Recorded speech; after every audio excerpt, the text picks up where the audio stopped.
Hello viewers, welcome to Koushik স্যারের class. আজকের ভিডিওটা যারা যারা চাকরি প্রার্থী বা জব সিকার তাদের জন্য।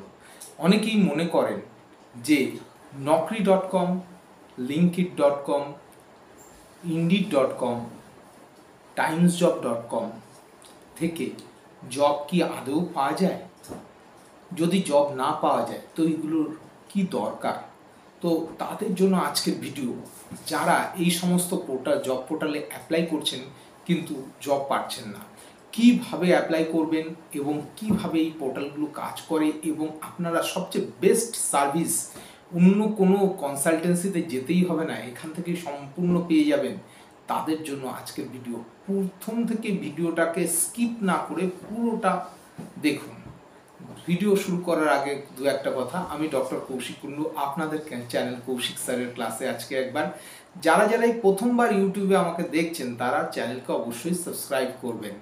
যদি ভালো লেগে থাকে অবশ্যই লাইক দিয়ে সবার সাথে শেয়ার করে দিন, তাহলে এই ভিডিও থেকে সবাই যাতে উপকৃত হতে পারেন। যারা মনে করছেন প্রাইভেট টিউশন সেক্টরে কমার্সের ক্লাস, স্পোকেন ইংলিশ ক্লাস বা প্রাইভেট চাকরির দরকার, অবশ্যই আমার সাথে ডেসক্রিপশন বক্সে দেওয়া কন্ট্যাক্টে যোগাযোগ করতে পারেন। আর একটা কথা, আপনাদের যোগাযোগ করার টাইমটা অনেক সময় কি হচ্ছে, এমন টাইমে আপনারা রাতের দিকে যোগাযোগ করছেন, খুব অসুবিধা হয়ে দাঁড়াচ্ছে। বিকেল 4টে থেকে 6টার মধ্যে যোগাযোগ করুন, আমি কিন্তু সমস্ত উত্তরটা তাহলে দিতে পারি। কথা না বাড়িয়ে চলে আসছি আজকের ভিডিওর মূল টপিকে, যেটা হচ্ছে হাউ টু গেট ইন্টারভিউ কলস from job portal like naukri.com, linkit.com, timesjob.com, moonstar.com এর থেকে বা indeed.com এর থেকে কি করে পেতে পারি। প্রথম কথাই বলি, জব আজকালকার দিনে কিন্তু একটা মোস্ট ইম্পর্ট্যান্ট ফ্যাক্টর। আপনি যাই করুন না কেন, কি ইনকাম করেন সেটা দিয়ে কিন্তু আপনার মাপকাঠি হয়। এইবার প্রশ্ন হচ্ছে, বেসরকারি সেক্টরে যেটা প্রধান অসুবিধা বা প্রধান যেটা বলতে পারেন, গভর্নমেন্ট সার্ভিস তো একবার পেয়ে গেলেই হয়ে যায়, একবার পেয়ে গেলে মোটামুটি লাইফ টাইম গভর্নমেন্ট সার্ভিস থাকে। কিন্তু বেসরকারি সেক্টরের যেটা মেন প্রবলেম সেটা হচ্ছে প্রায়শই কিন্তু একটা জব সিকিউরিটির অভাব, এবং অনেকে চান স্যালারি বাড়ানোর জন্য জব চেঞ্জ করতে। তো কিভাবে করবেন? প্রথম টিপস, যেটা প্রথম পয়েন্ট, সেটা হচ্ছে গুরুত্বপূর্ণ পয়েন্ট, সেটা হচ্ছে প্রথমে আপনারা অ্যাট এ টাইম শুধুমাত্র একটা না, মিনিমাম 5-6টা জব পোর্টালে অ্যাপ্লাই করতে থাকুন। কোন কোন জব পোর্টাল? 1 নম্বর naukri.com, 2 নম্বর linkit.com, 3 নম্বর shine.com, 4 নম্বর indeed.com, timesjob.com 5 নম্বর, এবং foundit.com।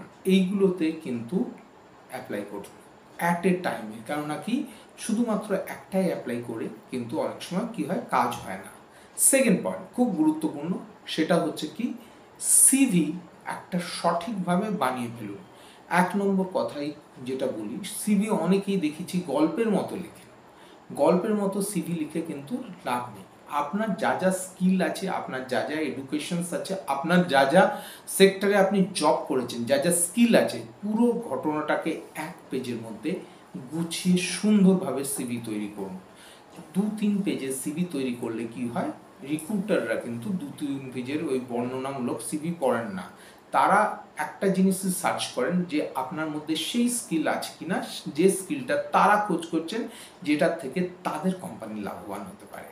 চলে আসছি 3 নম্বর পয়েন্ট, সেটা হচ্ছে কি, সিভি ওয়ার্ডে না করে বানালেও সেটাকে পিডিএফে কনভার্ট করে দিন। পিডিএফ করুন সিভির। কোনো জায়গায় সিভি যদি পিডিএফে পাঠান তবে কিন্তু জেনে রাখবেন সেটা একদম সঠিকভাবে থাকে, বা ইয়েতে ওয়ার্ডে পাঠালে আপনি যদি সিভি পাঠান, সিভি কিন্তু খুলতে গিয়ে এদিক ওদিক হয়ে যায় বা সিভিতে অসুবিধার তৈরি হয়। সেই জন্য চেষ্টা করুন সিভির একটা পিডিএফ তৈরি করে ফেলতে, বা গুরুত্বপূর্ণভাবে সিভিটাকে করুন। চতুর্থ পয়েন্ট, যেটা হচ্ছে ভীষণভাবে গুরুত্বপূর্ণ, প্রথম কথায় যেটা বলেছিলাম যে প্রত্যেকটা জব সাইট যেমন লাইক naukri.com, linkit বা যেতে, যাতেই আপনি প্রোফাইল বানাচ্ছেন কি তাতেই হচ্ছে 100% সেটাকে কমপ্লিট করুন। অনেক জায়গায় আমরা কি করি, 50% দিয়ে ছেড়ে দিই। কীরমভাবে 50%? ধরুন আপনার কোনো ফটো চাইছে, আমরা ফটো দিলাম না।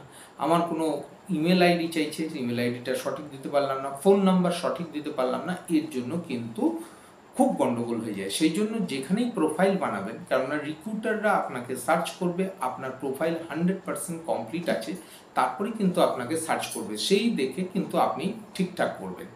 নেক্সট পয়েন্ট, 6 নম্বর পয়েন্ট, সেটা হচ্ছে খুব গুরুত্বপূর্ণ পয়েন্ট, সেটা হচ্ছে কি আপনারা সিভিটাকে রেগুলার আপডেট করুন। সিভি রেগুলার কী করে আপডেট করবেন? দেখবেন ওয়েবসাইটে গিয়ে আপনি যদি একটা ডট চেঞ্জ করেন, নাম্বারটাকে আবার রিটাইপ করেন, দেখবেন তাতে গিয়ে করলেই সেটা কিন্তু রেগুলার আপডেট হয়ে যাবে। রেগুলার আপডেটেড সিভি কিন্তু সবসময় জবের যারা আপনাকে খুঁজছেন তারা কিন্তু চান। তারা প্রথমেই দেখেন যে রেগুলার সিভি আপডেট আছে কিনা, মানে আপনার এই পারফরমেন্স যেগুলো আছে সেগুলো রেগুলারলি আপডেট আছে কিনা। নেক্সট পয়েন্ট, সেটা হচ্ছে কি রেফারেন্স হিসাবে আপনার কোনো বন্ধু বা কোনো সিনিয়র্স বা কোনো টিচার্স এদের নাম ইউজ করুন। কেননা কি রেফারেন্সের মাধ্যমে কি হয়, অনেক সময় জব হয়। কেননা কি ধরুন আপনি টিসিএস, সিটিএস বা কগনিজেন্টে জব করতে চান, সেখান থেকে কিন্তু রেফারেন্স যারা দেবেন আপনাকে, তাদের শুধুমাত্র আপনার বেনিফিট তা নয়, আপনি যদি সিলেক্টেড হন সেখানে তারাও কিন্তু একটা মানিটারি রিওয়ার্ড পেয়ে থাকেন। সুতরাং রেফারেন্স কিন্তু খুব গুরুত্বপূর্ণ হয়ে থাকে এই সমস্ত সেক্টরে। এটা হচ্ছে ব্যাপার। চতুর্থ পয়েন্ট যেটা হচ্ছে কি, সেটা হচ্ছে জব অ্যালার্ট। জব অ্যালার্ট যেটা আছে সেটাকে সবসময় ওপেন করতে হবে। জব অ্যালার্ট কোথায় কি আসছে না আসছে আপনি সবসময় চেষ্টা করবেন ইমেলের মাধ্যমে জব অ্যালার্ট কালেক্ট করে নিতে। এখানে কিন্তু একটা থাকে, তো ইমেলের মাধ্যমে ক্যালকুলেট করে নেবেন। তারপর পরিষ্কার কথা, জব ধরুন অ্যাপ্লাই করছেন, অ্যাপ্লাইয়ের সময় আমরা একটা রেস্ট্রিক্টেড জায়গা দিই। ধরুন আমরা কলকাতায় থাকি, কলকাতার মতো রেস্ট্রিক্টেড জায়গায় দিয়ে আমরা কোথায় জব করতে চান, শুধুমাত্র কলকাতায়। এক্ষেত্রে কিন্তু আপনাকে করতে হবে কি, অ্যাপ্লাই করার সময় আপনাকে মোটামুটি অল ওভার ইন্ডিয়া বা অল ওভার দিয়ে রাখতে হবে। তারপর যেটা এলো আপনার কাছে, যেটা আপনার সাথে ফিট করছে বা আপনি যে জায়গায় যেতে পারবেন সেই অনুযায়ী চয়েস করে নিন। নেক্সট পয়েন্ট ভীষণ গুরুত্বপূর্ণ, জব আপনাকে পাঠানো হলো, আপনার জন্য রেকমেন্ডেড জব, দেখছেন আপনার প্রোফাইলের সাথে 50% মিলছে, এই ধরনের জবগুলোতে আপনি নিজেকে অ্যাপ্লাই করুন এবং সেই ইন্টারভিউতে যে চেষ্টা করুন। কারণ জেনে রাখবেন কোনো জবের রিকোয়ারমেন্টের সাথেই আপনার রিকোয়ারমেন্ট 100% মিলবে না। এটা হচ্ছে ব্যাপার। মোটামুটি 50 to 60% মিললেই বাদ বাকিটুকু আপনি কিন্তু সঠিকভাবে ঠিক করে নিয়ে করে নেবেন।